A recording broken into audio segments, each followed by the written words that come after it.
নমস্কার। গল্পস্বল্পর আসরে আপনাদের সবাইকে স্বাগত। আমার আজকের গল্প আত্মকথা, সুচিত্রা ভট্টাচার্যের লেখা। কি রে, একা একা বসে কি ভাবছিস? কই, কিচ্ছু না তো। বললেই হলো। আমি তোকে চিনি না বুঝি? না হোক 48 বছর ধরে তো দেখছি তোকে। এই যে খাটের বাজুতে হেলান দিয়ে দাঁতে নখ কাটছিস, মাঝে মাঝে ভুরুটা কুঁচকে যাচ্ছে, লক্ষণগুলো কি আমার একেবারেই অজানা রে? তেমন সিরিয়াস কোনো ব্যাপার নয়।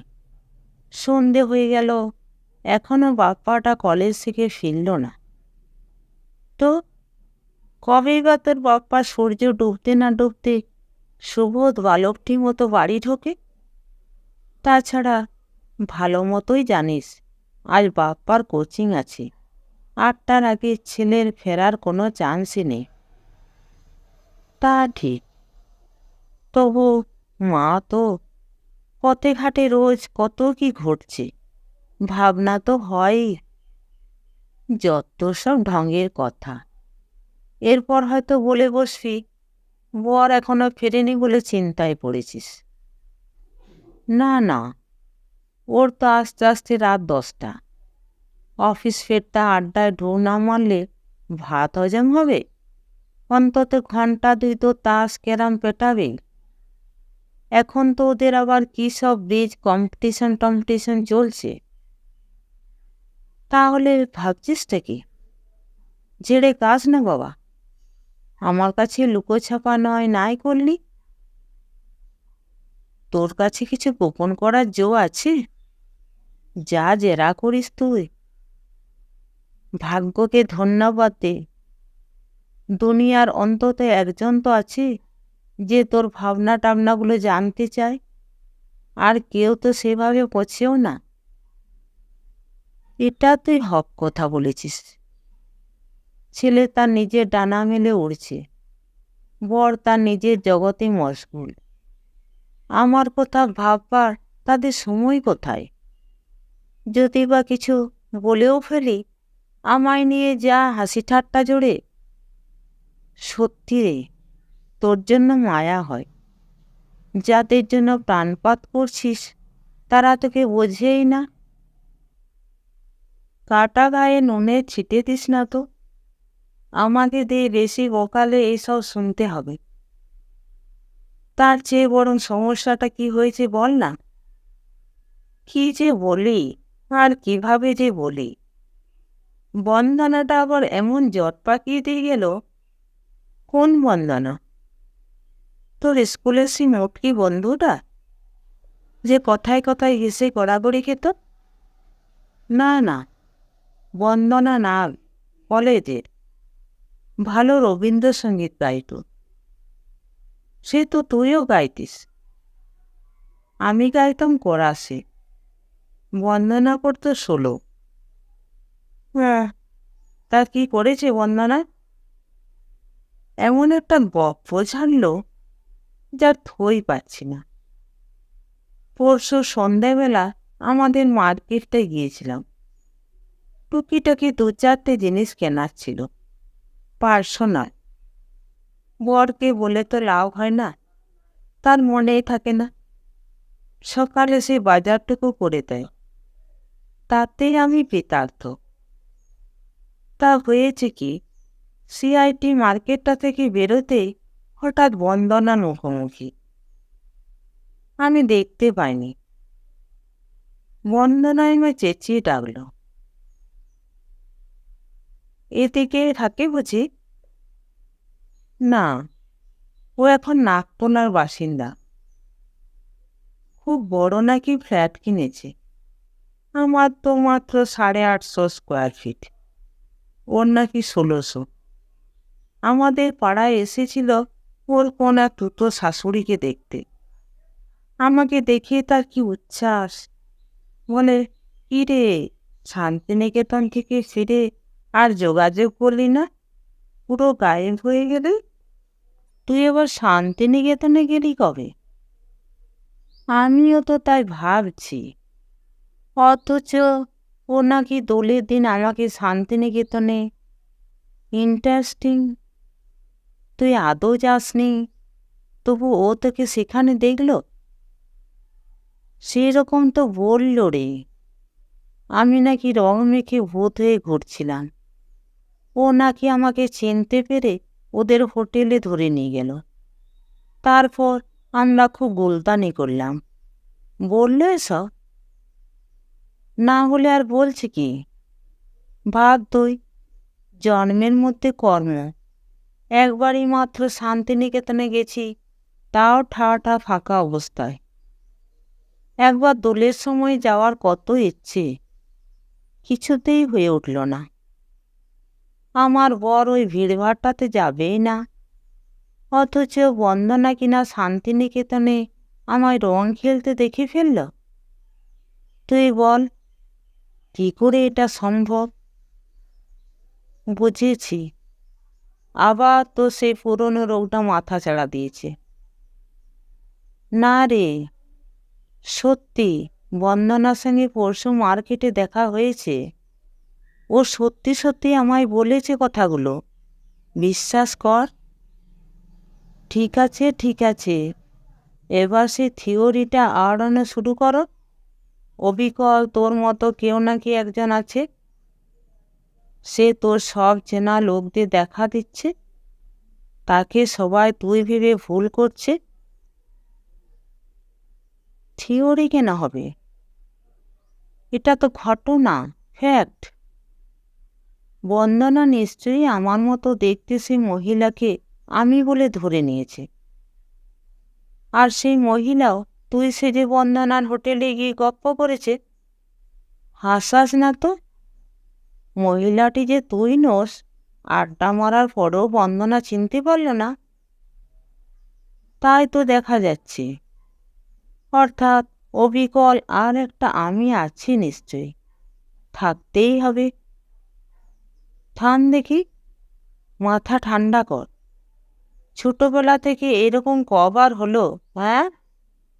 মনে আছে তোর বাবা তখন দুর্গাপুরে পোস্টেড, তুই সেখানে ক্লাস 9-এ পড়তিস। তোদের পাশের কোয়ার্টারের আভা কাকিমা নাকি স্কুলের অ্যানুয়াল ফাংশন থেকে ফিরে বলেছিল তুই পরীক্ষায় ফার্স্ট হয়ে স্টেজে দাঁড়িয়ে প্রাইজ নিচ্ছিলি। হ্যাঁ তো, আভা কাকিমা স্বচক্ষে দেখিয়েছিল তো। কিন্তু তুই তো সেদিন ফাংশনে যা আসেনি, কারণ তুই অঙ্কে গাড্ডু পেয়েছিলি, ইংরেজিতেও ফেল।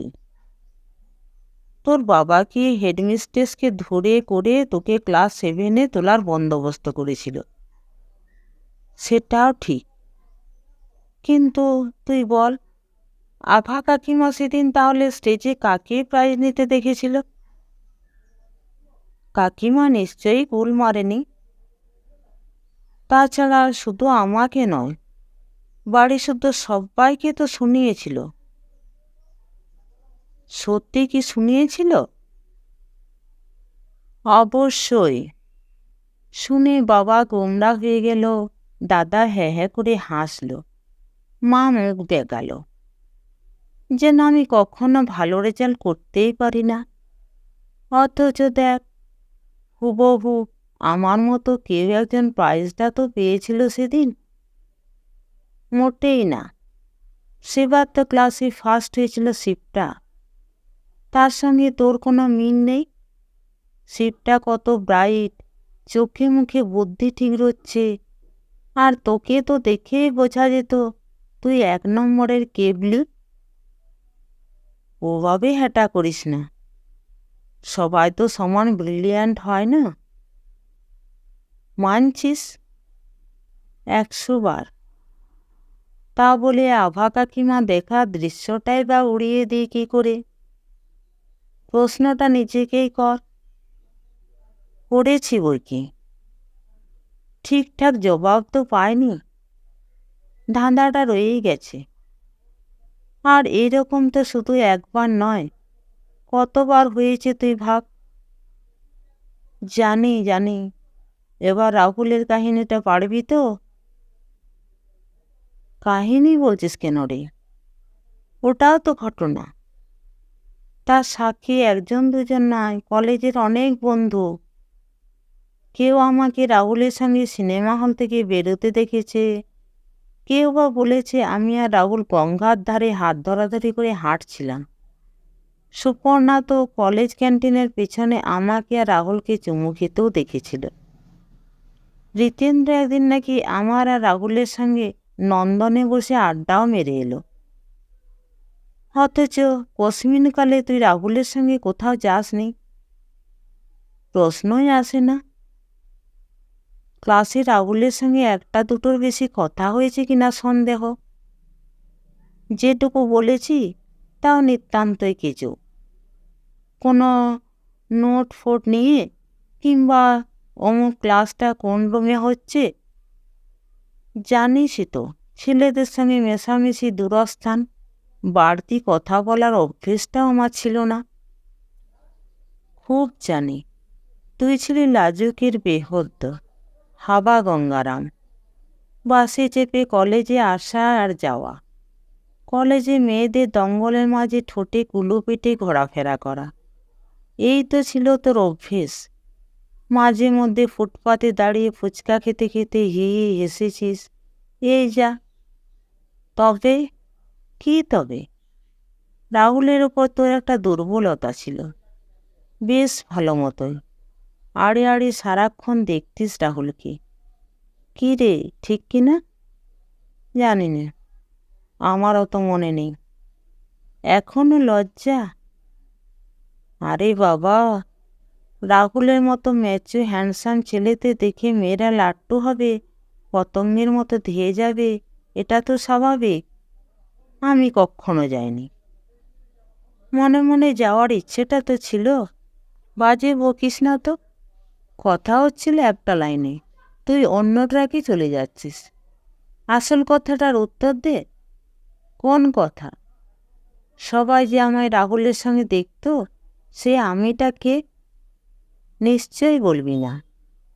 সকলের একসঙ্গে দৃষ্টি বিভ্রাম ঘটত, রিতেনের হ্যালুসিনেশন হয়েছিল, কে যে কি দেখেছিল সেটাই তো রহস্য। অমন বাঁকা সুরে বলছিস কেন? আমি কি মিথ্যে গল্প শোনাই? আহ, রাগিস না। মূল সমস্যা কি জানিস? সত্যি মিথ্যে ঠাওর করাটা অত সোজা না।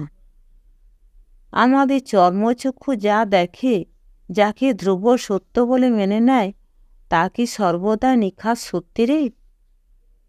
এই তো রোজই ভোরবেলা দেখছি সূর্য পূর্ব দিকে উঠছে, কিন্তু সূর্য কি ওঠে আদৌ?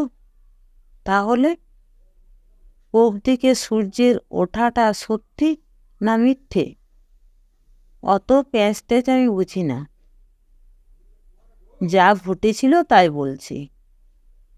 একটা অন্য আমি অবশ্যই ছিল, যার সঙ্গে একটা সম্পর্ক তৈরি হয়েছিল রাহুলের।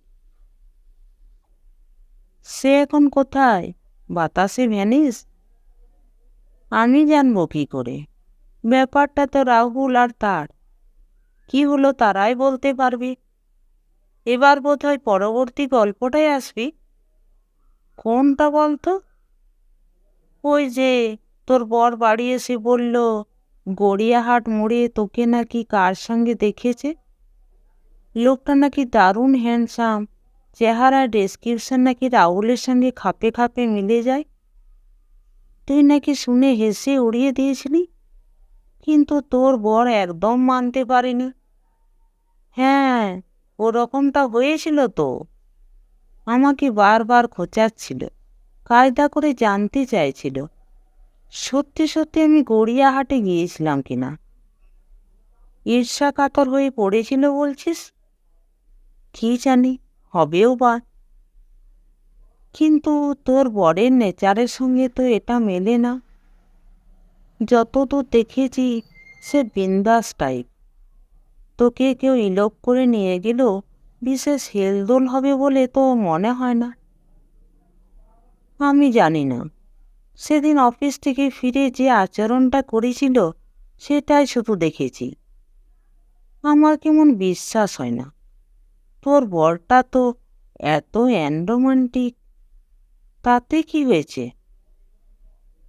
রোমান্স বেশি নেই বলে কি হিংসেও থাকতে পারে না? পুরুষ মানুষের স্বাভাবিক ধর্মগুলো লোপ পেয়ে যাবে? ফের চটে গেলি? ঠান্ডা হো, ঠান্ডা হো। আমার একটা প্রশ্নের ঠিকঠাক জবাব দিবি? কি? তোর বরের সন্দেহ হওয়াতে তুই একটু খুশি হয়েছিলি না রে? আবার বেলাইনে চলে যাচ্ছিস। কথা হচ্ছিল আমার অন্য আমিটাকে নিয়ে। কেন সে এরকম বারবার আসে? আমাকে ছাড়া সবাইকে দেখা দেয়। রহস্য, গভীর রহস্য। বিয়ের আগে তোকে যে ইঞ্জিনিয়ার ছেলেটা দেখতে এসেছিল, তার সঙ্গেও তো তোর ওই অন্য আমিটা লুকিয়ে দেখা করেছিল না? সে তো এক কেলোকেশ। লজ্জা এমন মাথা কাটা যাওয়ার জোগাড়। ছেলেটা বাবাকে ফোনে যা ইনসাল্ট করেছিল, ছি ছি। আমি নাকি একটা অসভ্য মেয়ে। আমি নাকি তাকে গিয়ে বলেছি আমার তাকে একটুও পছন্দ নয়। সে যেন কোনো একটা ছলছুতোয় বিয়েটা ভেঙে দেয়। অর্থাৎ তুই বা তোর সে ক্লোন গিয়ে বলে না এলে তার সঙ্গে তোর বিয়েটা হতো না রে। সে মাল্টি ন্যাশনাল কোম্পানির ঘ্যাম ইঞ্জিনিয়ার। তখনই মাসে 30-35 হাজার টাকা মাইনে পেত। আমার মতো সাদামাটা একেবারে চাকচিক্যহীন নিতান্তই পাস গ্র্যাজুয়েটকে তার মনে ধরবে কেন? দেখতে এসে সে আমায় বাতিল করেছিল, আমি জানি। কিন্তু তার ওপর চড়াও হয়ে তাকে রিজেক্ট করে আসাটাও খুব আঁতে ঘা দিয়েছিল। তাই তো রেগে মেগে বাবাকে। তোর বাবা তোকে খুব ঝেড়েছিল তো? বকবে না? ছেড়ে দেবে? তবে যখন বললাম, তুমি কি বিশ্বাস করো তোমার মেয়ে অমন একটা দামি পাত্রকে ওই ধরনের উদ্ভট অনুরোধ করতে পারে? বাবা কেমন থম মেরে গিয়েছিল। তারপর অবশ্য অভিযোগের দিনক্ষণ হিসেব করে দেখল ওই সময়ে আমি বাড়িতেই ছিলাম। সুতরাং বুঝছিস তো ছেলেটাকে কে মিট করেছিল। হুম, বুঝেছি। কি বুঝলি? জম্পেশ একখানা স্টোরি বানিয়েছিস। ও, বিশ্বাস হলো না? তোর কি এখনো ধারণা আমি মিথ্যে গল্প সাজাই? হুম, সত্যি আর মিথ্যের মধ্যিখানে অনেকটা ধূসর এলাকা থাকে রে। তুই বোধহয় সেখানে ঘোরাফেরা করিস। মানে? আরে বোকা মেয়ে, মানেটা কি আমারই পুরোপুরি বোধগম্য হয়েছে? এই প্লিজ, আমাকে আর মেয়ে বলিস না। আমি এখন মহিলা। তাও তো বটে। গড়িয়াহাটে হকারও তো এখন তোকে মাসিমা বলে। বাপ্পার বন্ধুরাও তো। যার যে নামে খুশি ডাকু। আমার চোখে তুই কিন্তু এখনো জোড়া বিনুনি বাঁধা খুকিটিই আছিস রে, যে দুলে তুলে হাঁটতো, ঠোঁট টিপে হাসতো, স্বপ্ন স্বপ্ন চোখে তাকাতো এদিক ওদিক। যা, সে তো গত জন্মের কথা। তোর এখনো মনে আছে? আমার কি ভুললে চলে? যাকগে, বল দেখি, তোর সেই ইঞ্জিনিয়ার পাত্রটিকে দাগা দিয়ে আসায় কেমন লেগেছিল তোর? তাহলে স্বীকার করছিস তো আমার মতো আর একজন আছে? হুম, জাস্ট তোর গল্পগুলো ফলো করছি। এড়িয়ে যাস না, জবাব দে। আমার ভালো লাগা মন্দ লাগার কি আছে? যা ভবিতব্য তাই ঘটেছে। জীবনটাকে তাহলে ভবিতব্য বলে মেনে নিলি? উপায় কি বল? কোনো কিছুই কি আমার নিয়ন্ত্রণে থেকেছে কোনো দিন? আমার অন্য আমিটা বরং বেশ আছে। বিয়ের পর আমার বরের দূরে কোথাও হানিমুন যাওয়ার ফুরসত মিলল না, কিংবা হয়তো রেস্তোরাঁয় কুলোলো না। সে কিন্তু দিব্যি ঘুরে এলো সিমলা, কুলু, মানালি। দাঁড়া দাঁড়া, আর একটা নতুন গল্পের গন্ধ পাচ্ছি যেন।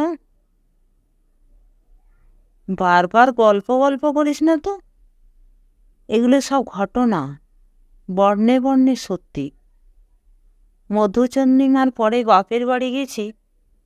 পাড়ার নূপুর দিয়ে জিজ্ঞেস করল, কবে সিমলা থেকে ফিরলি রে? 2.5 দিনের জন্য দীঘা গিয়েছিলাম শুনে চোখ তো তার কপালে। নূপুর দি ননদ নাকি আমাকে আর আমার বরকে সিমলার স্ক্যান্ডেল পয়েন্টে দেখেছে। আমার বর নাকি নানান পোজে আমার ছবি তুলছিল। তোর বর ফটো নিচ্ছিল? ক্যামেরা আছে তার? আছে একটা, নামকা অস্তে। আলমারি থেকে বড় একটা বেরোতো না। এখন অবশ্যই সেটা ছেলের দখলে। হানিমুনে নিশ্চয়ই নিয়ে গিয়েছিল ক্যামেরাটা। ছবি টবি উঠেছিল কিছু? হয়তো। এখন আর মনে পড়ে না রে। শুধু মনে পড়ে সমুদ্রের ঢেউ দেখে আমি ভয় পাচ্ছিলাম বলে ও হা হা হাসছিল আর ঠোঁটে স্ট্র লাগিয়ে ডাব খাচ্ছিল। তা সিমলা ওপা খান তোর অন্য আমিটার সঙ্গে তোর বড় ছিল বলছিস? হ্যাঁ, এটা কিন্তু নতুন অ্যাডিশন। তোর বরেরও কোনো জড়ুয়া আছে নাকি রে? টিজ করছিস? দেখো কাণ্ড, আবার খেপে গেলি? আরে বাবা, একটু রসিকতা করছিলাম। ওই রকম রঙ্গব্যঙ্গ আমার ভালো লাগে না। একটা অন্য আমি খোশ মেজাজে আমারই চারপাশে ঘুরে বেড়াচ্ছে, এটা কি কোনো হালকা ফুলকা ব্যাপার নয় না? অবশ্যই। সে কেমন দিব্যি মজাসে আছে, যা চাইছে তাই পেয়ে যাচ্ছে, যা দেখছে কিনে ফেলছে, আর তার উপচে পড়া সুখ বোঝা হয়ে এসে চাপছে আমার ঘাড়ে। তেমনটা সম্প্রতি হয়েছে নাকি? অহরহই ঘটছে। আমাদের একতলার মন্দিরে একদিন দেখল আমি নাকি শপিং মলে গিয়ে বড় শোরুম থেকে শাড়ি কিনছি। অত দামি দামি শাড়ি খরিদের আমার ক্ষমতা আছে? এই তো সেদিন বড় ননদের মেয়ে নাকি গয়নার দোকানে দাঁড়িয়ে 8 ঘন্টা আমার সঙ্গে গল্প করেছে। আমি নাকি সেখানে হীরের নেকলেস বাঁধছিলাম। অন্য আমিটা কপি যেন এসি গাড়ি কিনে কালীঘাটে পুজো দিতে গিয়েছিল। অমনি আমার পিষ্টিত দাদার তাকে নজরে পড়ে গেছে। কেল্লাই সাইজের একখানা ফ্রিজ কিনবছে। আর দেত হেসে আমায় বলতে হলো, ও আমি নয়, ও আমি নয়। এরকম করলে চলে বল? এভাবে পোষায়? জীবন যেন ক্রমশ আরও বিস্ময় হয়ে যাচ্ছে রে। খুবই দুর্ভাগ্য যেন। কি অবলীলায় বলে দিলি!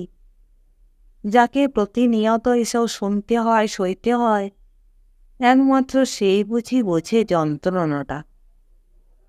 বাপ্পা পর্যন্ত তাকে আমি বলে ভুল করছি। ভাব তুই, তাদের কলেজের স্টাফ রুমে আমি নাকি কোন টিচারের সঙ্গে বসে গল্প করছিলাম। ছেলে এত অবাক যে সাহস করে ডাকতে পর্যন্ত পারেনি আমাকে। সন্ধ্যাবেলা ফিরে যখন হাঁপাতে হাঁপাতে জিজ্ঞেস করলো, আমি হাসবো না কানবো ভেবেই পাচ্ছিলাম না। বলিস কি রে, তোর ছেলের কলেজেও সে ধাওয়া করেছে? সাথে কি বলছি জ্বলে পুড়ে গেলা? তা চিরকালের মিডিওকার তুই বিশ্ববিদ্যালয়ে দরজা ঠেলে ঢুকতেই পারলি না। প্রফেসরদের সঙ্গে এক আসনে বসে আছিস, ভাবতে তোর আনন্দ হচ্ছিল না? আচ্ছা নাছোড় বন্ধ তো তুই।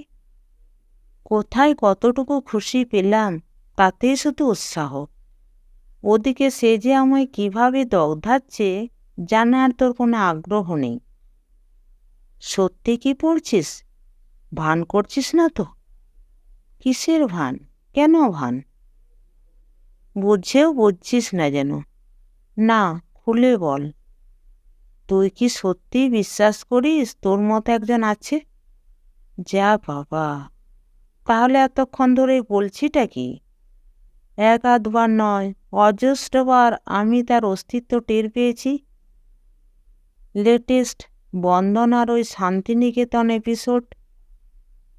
একটা প্রশ্নের উত্তর দিবি আমায়? কি? তোর তোর সেই অন্য আমিটাকে কখনো কোনো অকওয়ার্ড সিচুয়েশনে দেখিস না কেন? আমি তো তাকে দেখিই না, দেখে তো অন্য কেউ। হ্যাঁ, তাদের কথাই বলছি। তারা এমন কোনো পরিস্থিতিতে অন্য আমিটাকে দেখিয়েছে কি যেটা তোর পছন্দ নয়? অর্থাৎ সে কোনো গাড্ডায় পড়েছে, যেমনটা তুই হামেশাই পড়িস। তুই কি বলতে চাইছিস? কিছুই না রে, আমাদের আশেপাশে আর একটা অন্য আমি তো থাকেই। তাদের মধ্যে কোনো অতৃপ্তি নেই, ব্যর্থতা নেই, বেদনা নেই, হাহাকার নেই। ওই প্রত্যেকটি নেই যেন প্রবল ঘণ্টার ধ্বনি হয়ে মাঝে মাঝেই বেজে ওঠে, স্মরণ করিয়ে দেয় আছে, আছে। উল্লাসে মোড়া, আনন্দময়, তৃপ্তিতে ভরা কোনো কল্পলোক বুঝি আছে কোথাও। বোধহয় সেই ভাবনা থেকেই তোর। এই, লম্বা লম্বা জ্ঞান দিস না তো। আমি যা যা তখন বলেছি তার একটাও বানানো নয়, সব সত্যি। অস্বীকার করেছি নাকি? শুধু বোঝাতে চাইছি, সত্যের নানান রকম ফের আছে, মনের ইচ্ছেগুলোও তাই। চুপ, একদম চুপ। পালা তো আমার সামনে থেকে, দূর হয়ে যা। কোথায় আমার যন্ত্রণা নিরসন করবি তা নয়। আচ্ছা বাবা, আচ্ছা, যাচ্ছি। তবে আমি কিন্তু আছি, থাকবো, তোর পাশে পাশে, তোর অন্য আমিটার মতোই। নমস্কার। গল্পটি ভালো লেগে থাকলে চ্যানেলটিকে লাইক, শেয়ার এবং সাবস্ক্রাইব করতে ভুলবেন না। আর আপনার মূল্যবান মতামত অবশ্যই লিখে জানাবেন। আপনাদের সহযোগিতা এবং ভালোবাসা আমার খুবই প্রয়োজন।